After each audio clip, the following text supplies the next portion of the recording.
Y los combates siguen sin dar tregua en Gaza y el Líbano. El ejército israelí afirmó haber matado a 5 militantes de Hamás responsables de los atentados del 7 de octubre en Beit Lahiya, al norte de la Franja de Gaza. El bombardeo, que tuvo lugar cerca de Jabalia, dejó al menos 66 muertos y decenas de desaparecidos, según fuentes de la milicia islamista. En el sur del Líbano, 4 cascos azules italianos resultaron heridos luego de que varios cohetes alcanzaran una base de la misión de paz de la ONU. El ministro de Defensa italiano, Guido Crosetto, culpó a Hezbollah del ataque e instó a Israel a que se evite el uso de las bases de la misión internacional como escudo. Todo esto ocurre un día después de que la Corte Penal Internacional emitiera una orden de detención contra el primer ministro israelí, Benjamin Netanyahu. Ahora están en la lista de perseguidos por la Corte Penal Internacional. El primer ministro de Israel, Benjamin Netanyahu, y su exministro de Defensa, Yoav Gallant. Se les acusa de dirigir ataques contra la población civil y de utilizar el hambre como arma de guerra. Netanyahu calificó la orden judicial de antisemita. La verdad es sencilla. No hay una guerra más justa que la que Israel libra en Gaza tras los ataques de Hamás, sin provocación y ejecutando la peor masacre contra el pueblo judío desde el Holocausto. Israel rechaza la jurisdicción del tribunal y niega haber cometido crímenes de guerra en Gaza. Estados Unidos ha expresado también su preocupación respecto a la decisión de la Corte. Rechazamos radicalmente la decisión de la Corte de emitir órdenes de arresto contra altos funcionarios israelíes y estamos muy preocupados por las prisas del fiscal por solicitar órdenes de detención y los preocupantes errores del proceso que condujeron a esta decisión. Ni Israel ni Estados Unidos reconocen la Corte Penal Internacional. Sin embargo, otras 124 naciones sí lo hacen, incluyendo a todas las de la Unión Europea. Josep Borrell, el actual jefe de la diplomacia europea, recordó a los 27 Estados miembros su deber de acatar la sentencia del tribunal. Esta decisión es vinculante para todos los Estados. Todos los Estados, parte del tribunal. Entre ellos, todos los miembros de la Unión Europea están obligados a aplicar esta decisión. Mientras tanto, Netanyahu dice que esto no detendrá a Israel en la ejecución de sus objetivos de guerra. Y vamos ahora a Tel Aviv. Ampliamos con Maya Siminovich, nuestra periodista en esta ciudad. Maya, un día después de la orden de arresto contra el primer ministro Benjamin Netanyahu y el ex ministro de Defensa Yoav Gallant, ¿cómo reacciona el país a las posibles consecuencias de esto? ¿Se habla de cómo podría afectar a la situación en el terreno en Gaza?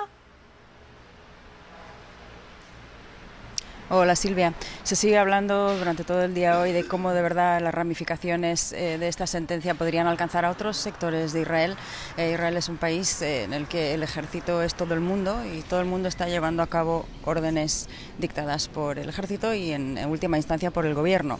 Si bien hay bastantes reservistas, también soldados rasos que se están negando a cumplir servicio, la gran mayoría no es así y se preguntan si en algún momento también va a haber tribunales de otros lugares, no solamente la Corte Penal Internacional, sino también otros países europeos o de otros continentes que también emitan órdenes por crímenes de lesa humanidad a soldados, a comandantes o a otras personas. Eso es una de las conversaciones. Sobre el terreno de Gaza, ¿cómo va a cambiar esto? Sorprendentemente, la conversación está bastante ausente. Se habla tanto aquí como afuera de cómo Gallant y Netanyahu no van a poder volar a muchos países, a los 120 firmantes del Tratado de Roma, que son los integrantes de la Corte Penal Internacional, no les va a convenir volar porque probablemente vayan a ser arrestados y procesados. Pero no se está hablando de qué es lo que va a pasar en Gaza y cómo se va a aliviar la ayuda humanitaria y cómo va a resultar, al fin y al cabo, esto es solamente una herramienta para mejorar la situación en Gaza. Se espera, algunas voces dicen que se espera que esta presión internacional tan potente, tan brutal, vivida por Israel, haga que tal vez algo cambie con respecto a la ayuda humanitaria a Gaza. Muchísimas gracias, Maya Siminovich, desde Tel Aviv. Bueno, y la comunidad internacional no ha reaccionado de forma unánime sobre las órdenes de detención de la Corte Penal Internacional contra el primer ministro israelí Benjamin Netanyahu y el ex ministro de Defensa Yoav Gallant. Tanto Israel como Estados Unidos han rechazado la decisión de la Corte, mientras otros gobiernos afirman que el líder israelí sería detenido si entrara en sus países. En Europa las reacciones también están divididas. El primer ministro húngaro Viktor Orbán ha invitado al primer ministro israelí Benjamin Netanyahu a visitar su país y le ha garantizado que en caso de una visita, la decisión de la CPI no tendrá efecto en Hungría. No hay otra opción que desafiar esta decisión. Así que hoy invitaré al primer ministro de Israel, el señor Netanyahu, a visitar Hungría y le garantizo que si viene, el fallo de la CPI no tendrá efecto en Hungría y no nos atendremos a su contenido.